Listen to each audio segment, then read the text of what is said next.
दोस्तों, आज के समय में जिसे देखो वो चिंता में डूबा रहता है। हर किसी को निराशा और दर्द ने घेर रखा है। ऐसे में वो खुद का और अपनों का ना तो ख्याल रख पाता है और ना ही जीवन में कुछ कर पाता है। आज बुद्ध की इस कहानी से हम जानेंगे कि चिंता कैसे आपके लिए हानिकारक है और कैसे हम अपनी चिंता से बाहर निकल सकते हैं। ये बात उन दिनों की है जब बुद्ध मरवन में अपना समय व्यतीत कर रहे थे। इस समय तक बुद्ध की प्रसिद्धि दूर दूर तक फैल चुकी थी। बहुत दूर दूर से लोग अपनी चिंताओं और परेशानियों का समाधान खोजने उनके पास आते थे।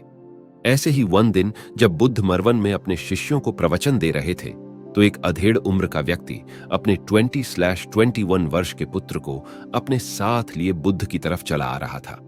जब वह प्रवचन स्थल के पास पहुंच गए तो बुद्ध ने एक नजर उन पर डाली और इशारे से बैठने के लिए कहा। जब प्रवचन समाप्त हो गया और सभी लोग वहां से चले गए तो बुद्ध ने उस व्यक्ति को अपने पास बुलाया और बैठने के लिए कहा। वहां चारों तरफ हरियाली छाई हुई थी। मौसम बहुत सुहाना था और तरह तरह के पक्षियों की आवाजें गूंज रही थी। ऐसा नजारा देखकर उस व्यक्ति को अंदर से असीम शांति महसूस हो रही थी। इसके बाद बुद्ध ने उस व्यक्ति से आने का कारण पूछा तो इस पर व्यक्ति ने कहा, यह तथागर, मैं 2 दिन की लंबी यात्रा करके अपने पुत्र को आपसे मिलवाने लाया हूं। ये मेरा इकलौता पुत्र है और ये हर समय थका थका रहता है। ऐसा लगता है जैसे इसके अंदर कोई जान ही नहीं है, कोई प्राणी नहीं है। इसका स्वभाव भी काफी चिड़चिड़ा हो गया है। अगर हम इससे कुछ भी कहते हैं तो यह हमारी छोटी छोटी बातों पर गुस्सा हो जाता है। इसके देखने की क्षमता भी उम्र से पहले ही कमजोर हो गई है और इसके बाल भी सफेद पड़ने लगे हैं। इतनी कम उम्र में इतनी बड़ी उम्र का लगना, मुझे तो कुछ समझ नहीं आ रहा। किसके साथ है? क्या कर रहा है तथागर? मैं अपने पुत्र के स्वास्थ्य को लेकर बहुत चिंतित हूं। जब मैं अपने पुत्र को वैद्य जी के पास लेकर गया तो उन्होंने कुछ औषधि दी और कहा, अपने पुत्र को तनाव कम लेने के लिए कहो। वो अपने दिमाग में बहुत अधिक तनाव लेता है, इसलिए उसकी ऐसी हालत हो गई है।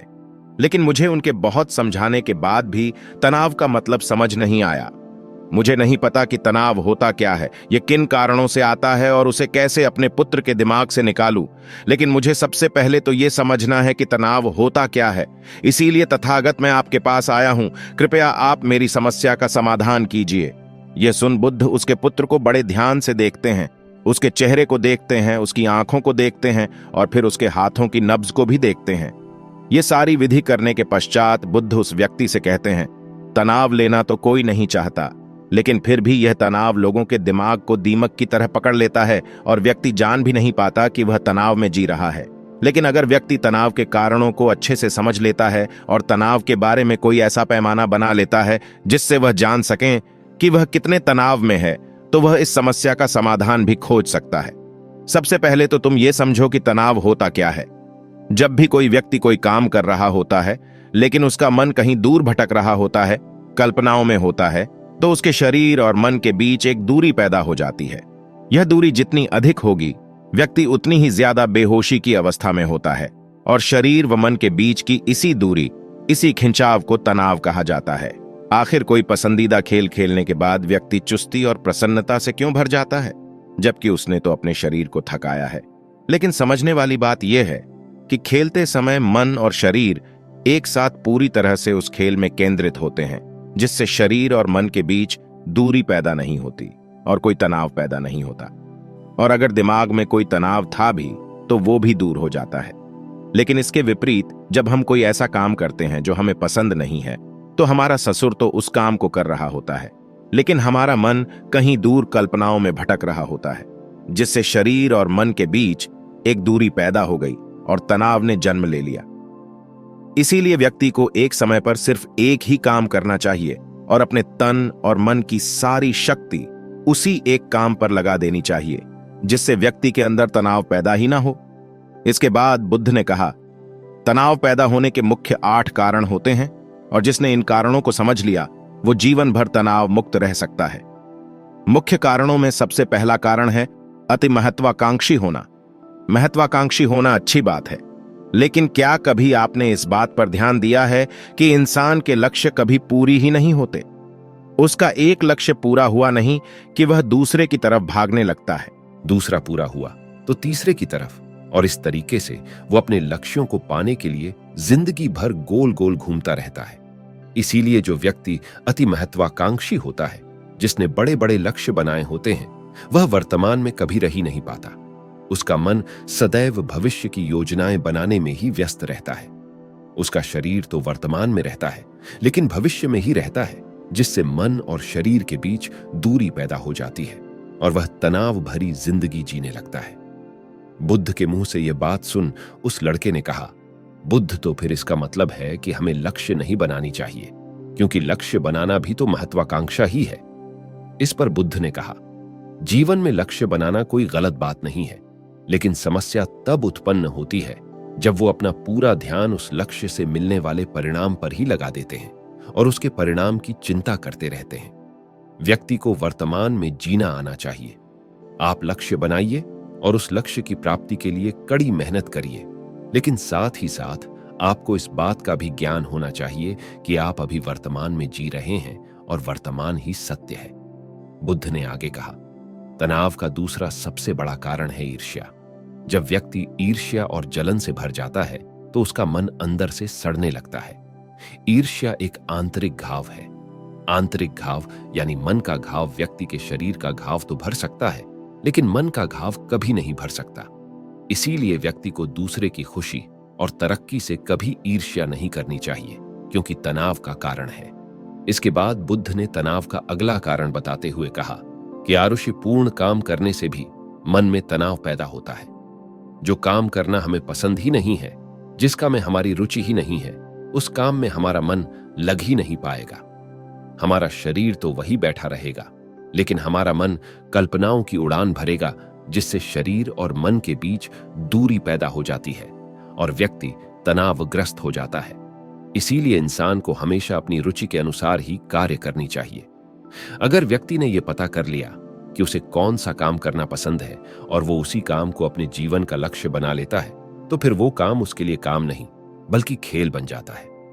फिर बुद्ध ने कहा, तनाव का चौथा कारण होता है किसी दूसरे से अच्छा रखना। बुद्ध ने उस व्यक्ति की ओर इशारा करते हुए कहा, एक पिता होने के नाते तुम्हारी अपने पुत्र से बहुत सी अपेक्षाएं होंगी कि तुम्हारा पुत्र एक बहुत ही कामयाब इंसान बने, तुम्हारा नाम रोशन करे, जैसा तुम चाहते हो उस तरह का जीवन जिए, तुम्हारी हर बात मानी। लेकिन क्या आज तक कभी किसी की सारी अपेक्षाएं पूरी हुई है? जब भी कोई व्यक्ति किसी दूसरे से कोई अपेक्षा रखने लगता है तो वो अनजाने में अपने लिए तनाव पैदा करने लगता है। तुम्हारा बेटा तुम्हारे अनुसार काम नहीं कर रहा और वो नहीं बन पा रहा जो तुम उसे बनाना चाहते हो, तो निश्चित रूप से तुम्हारे दिमाग को तनाव पकड़ लेगा। तुम तनाव से भरा जीवन जीना शुरू कर दोगे और इस तनाव के बस में आकर तुम ऐसा व्यवहार करोगे, ऐसी बातें करोगे कि तुम्हारा अपने पुत्र के साथ संबंध और भी खराब होता चला जाएगा। इसीलिए व्यक्ति को जितना हो सके उतनी कम अपेक्षाएं दूसरों से रखनी चाहिए, और अगर पूरी तरह से तनाव मुक्त रहना है तो दूसरों से अपेक्षा रखना ही बंद कर दो। इसके बाद बूथ ने कहा कि शारीरिक कष्ट भी इंसान के तनाव का एक कारण होता है। जब व्यक्ति किसी शारीरिक पीड़ा से गुजर रहा होता है तो उसका पूरा ध्यान बस अपने उस शारीरिक दर्द पर होता है और वो पूरे दिन बस उसी के बारे में सोचता रहता है, जिससे उसका मन दुख के विचारों से भर जाता है और ऐसी स्थिति में व्यक्ति तनावग्रस्त रहने लगता है। यह सुन उस व्यक्ति ने कहा कि हे बुद्ध, शारीरिक दुख तो किसी भी व्यक्ति को हो सकता है, तो फिर क्या हुआ? व्यक्ति जीवन भर तनाव में ही जिएगा? इसका जवाब देते हुए बुद्ध ने कहा कि इंसान को यह बात समझनी चाहिए कि हमारा जीवन दुखों का आधार है। जैसे जैसे हमारा जीवन आगे बढ़ता है, इसमें दुख आते हैं, बीमारियां आती है और फिर अंत में मृत्यु भी आती है। तो बीमारियां इंसान के जीवन का अभिन्न अंग है, कोई इनसे बच नहीं सकता। बस किसी किसी के जीवन में ये समय से पहले आ जाती है तो किसी के बाद में पढ़ाती सबको है। जब इंसान का मन इस बात को अच्छे से समझ लेगा तो फिर वह अपनी बीमारी के बारे में सोच सोच कर ज्यादा तनाव नहीं लेगा, क्योंकि यह हमारे जीवन का अभिन्न हिस्सा है और इसके लिए व्यक्ति को शारीरिक रूप से भी अभ्यास करते रहना चाहिए।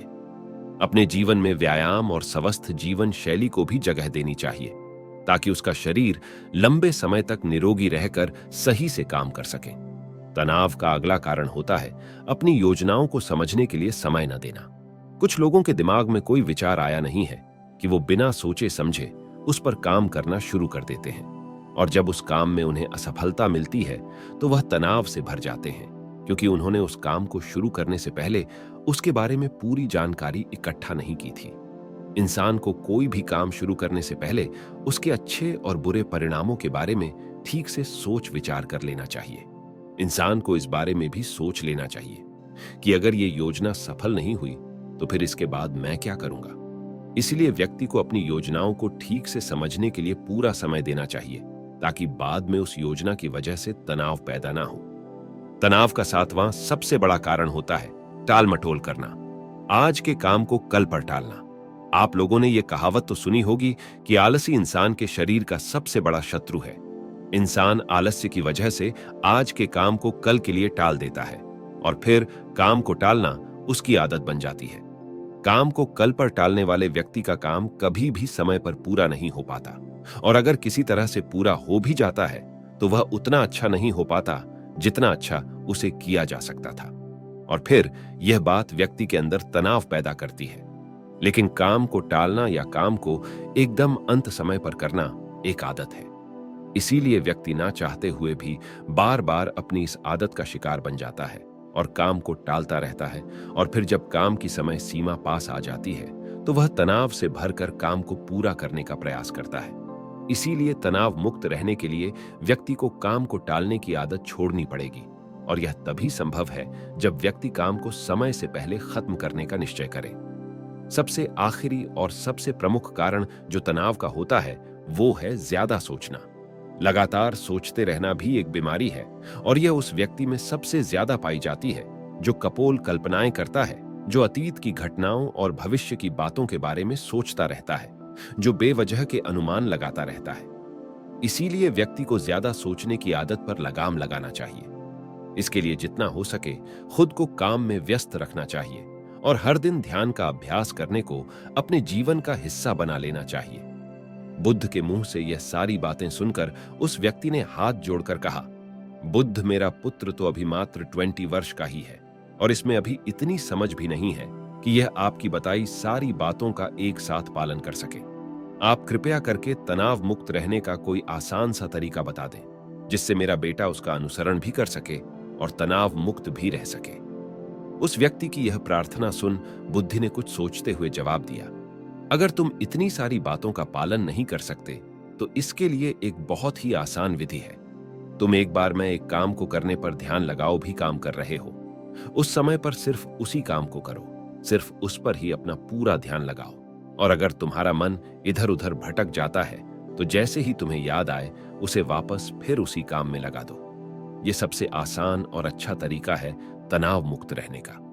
जब तुम भोजन करो तो उस समय सिर्फ भोजन ही करो, उसके पूरे स्वाद का आनंद लो, उसी अनुभव करो। जब चलो तो अपना पूरा ध्यान सिर्फ चलने लगा दो। इससे तुम्हारा मन और तुम्हारा शरीर दोनों एक जगह पर केंद्रित रहेंगे। दोनों के बीच दूरी पैदा नहीं, जो कि तनाव का मुख्य कारण होती है।